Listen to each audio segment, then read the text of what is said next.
Hakimi terancam di penjara 15 tahun. Masa depan Messi di Inter Miami. Antonio Valencia cegah orang bunuh diri.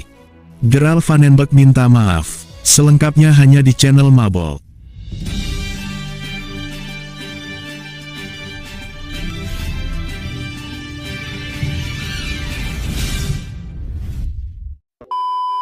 Bek PSG yakni Hakimi, terseret kasus pemerkosaan yang masih bergulir di pengadilan Prancis. Hakimi kini menghadapi ancaman penjara selama 15 tahun. Hakimi sebelumnya pernah didakwa kasus pemerkosaan pada tahun 2023. Saat itu, seorang wanita berusia 24 tahun mengaku diperkosa Hakimi usai diundang ke rumahnya di Paris. Berdasarkan pengakuan wanita tersebut, ia digerayangi tanpa konsensual dan dipaksa berhubungan badan. Korban kemudian bisa pergi dan meminta tolong rekan-rekannya.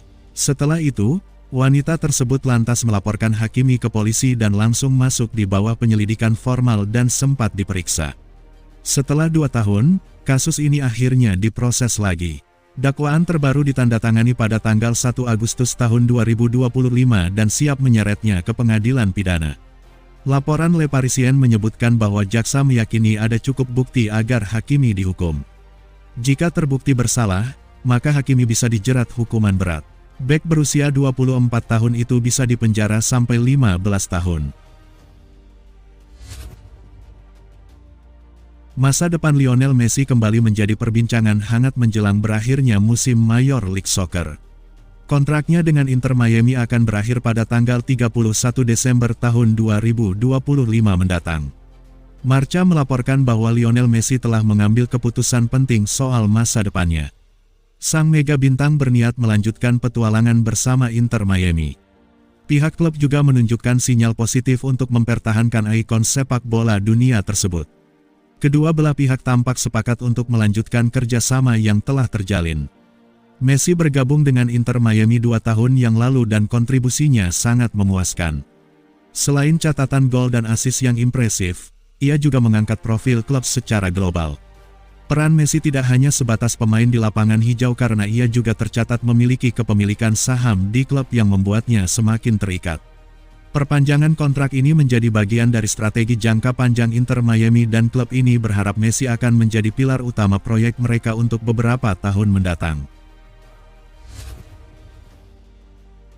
Kabar mengejutkan datang dari mantan kapten Manchester United, Antonio Valencia. Dia kembali menunjukkan jiwa kepemimpinannya di luar lapangan. Kali ini, legenda Ekuador itu berhasil mencegah seorang pemuda yang hendak mengakhiri hidupnya dengan bunuh diri. Valencia yang kini telah pensiun dari dunia sepak bola itu membagikan pengalaman mengharukan tersebut melalui akun Instagram pribadinya pada hari Senin tanggal 28 Juli tahun 2025. Dalam unggahan tersebut, ia menceritakan bagaimana ia melihat seorang pemuda bersiap melompat dari sebuah jembatan di Ekuador sehingga tanpa ragu, ia segera turun dari mobil dan mendekati pemuda tersebut. Beruntung, pemuda itu mengenali sosoknya sebagai mantan bintang Premier League. Valencia pun menggunakan kesempatan itu untuk memberikan motivasi, sambil menunggu kedatangan keluarga pemuda tersebut. Aksi heroik Valencia langsung mendapat pujian dari rekan-rekannya di dunia sepak bola. Postingan Valencia itu pun menjadi viral, dengan lebih dari 42.000 likes dan ratusan komentar dukungan dari para penggemar. Kerja bagus Kapten. Pelatih Timnas Indonesia U23 yakni Gerald Vandenberg secara kesatria menyampaikan permohonan maafnya kepada seluruh masyarakat Indonesia. Permintaan maaf ini ia sampaikan setelah tim asuhannya gagal menjadi juara Piala AFF U23 tahun 2025. Garuda Muda harus mengakui keunggulan Vietnam dengan skor tipis 0-1. Meskipun gagal mempersembahkan trofi juara di kandang sendiri, Vandenberg tetap mengungkapkan rasa bangganya yang mendalam. Ia sangat memuji perjuangan maksimal yang telah ditunjukkan oleh anak asuhnya di atas lapangan. Pelatih asal Belanda itu pun memberikan pandangannya mengenai jalannya pertandingan yang berlangsung ketat. Ia mengakui laga berjalan sangat sulit meski timnya sempat menciptakan beberapa peluang emas. Seusai pertandingan, Gerald Vandenberg tidak mencari alasan atas kegagalan timnya dan langsung menyampaikan permintaan maaf. Ia juga tak lupa mengucapkan terima kasih atas segala dukungan yang telah diberikan kepada tim selama turnamen berlangsung. Ia menerima kekalahan ini sebagai bagian dari dinamika sepak bola yang memang tidak bisa ditebak. Ia menyebutkan bahwa dalam sebuah pertandingan, terkadang sebuah tim bisa meraih kemenangan dan di waktu lain harus siap untuk menerima kekalahan.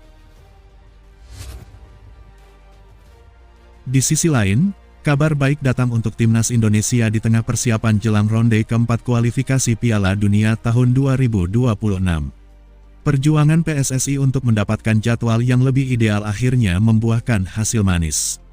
Konfederasi Sepak Bola Asia atau disingkat AFC secara resmi menyetujui permintaan penyesuaian jadwal pertandingan skuad Garuda. Ketua Umum PSSI yakni Erick Thohir menyambut positif respons yang diberikan oleh AFC tersebut.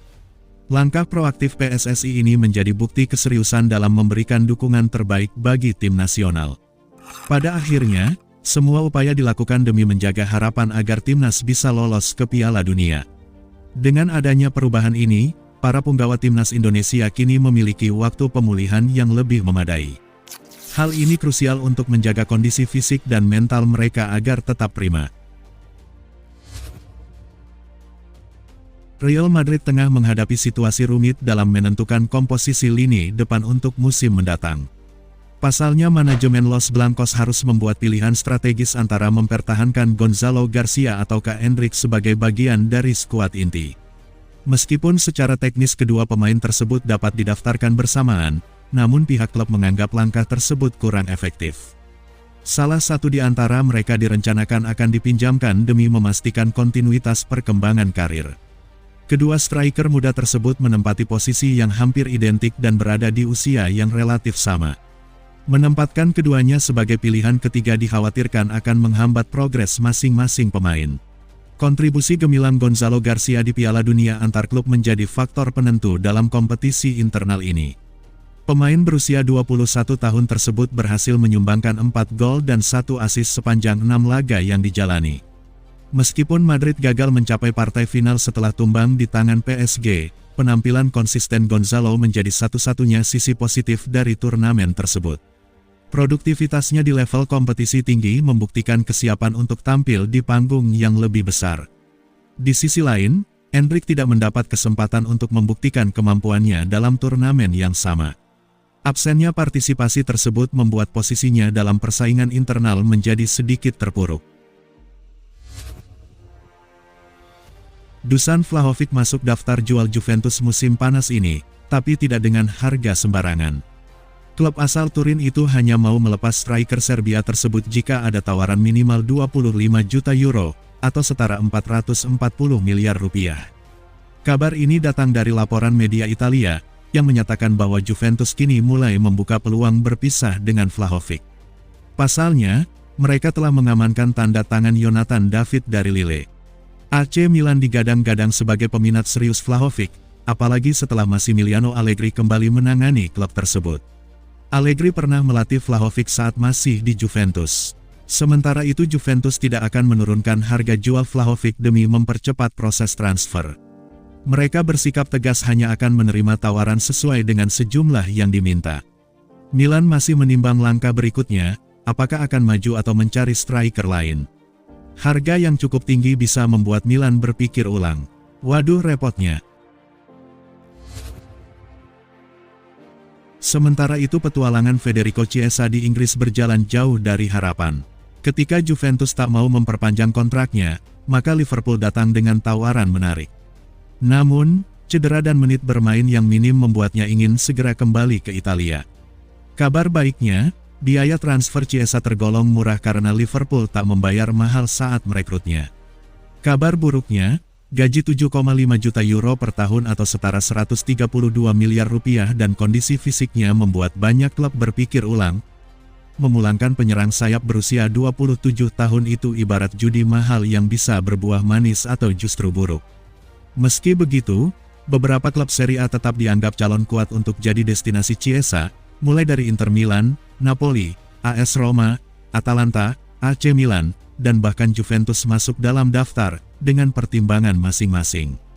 Sekarang, tinggal siapa yang berani ambil resiko dan bisa menawari Chiesa mendapatkan peran starting line-up.